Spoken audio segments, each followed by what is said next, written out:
মা খাদিজাতুল কুবরাকে কবরে রাখার পরে নবীজি কবর পারে বসে আছেন, মাটি চাপা দেওয়া হয়েছে, নবী বসে আছেন। সাহাবায়ে কেরাম বলে, ইয়া রাসূলুল্লাহ, অনেকক্ষণ হয়েছে, এবার আসেন ঘরে। নবী বলছেন, ও আমার সাহাবা, যিনি শুয়ে আছেন উনি আমার দুঃখের দিনের বন্ধু, আমার অসহায় সময়ের মধ্যে উনি সহায় হয়ে পাশে দাঁড়িয়েছেন। সবাই যখন আমার উপর আঘাত করছে, এই আঘাতের রক্তটা উনি মুছিয়ে দিয়েছেন। উনি আমার জন্য একটা শক্তি হয়ে দাঁড়িয়েছেন।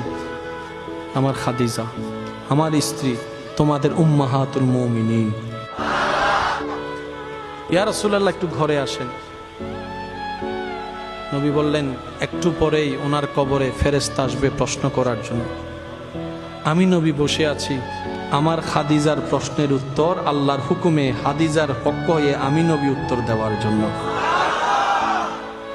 পৃথিবীর সমস্ত ভালোবাসার বন্ধনকে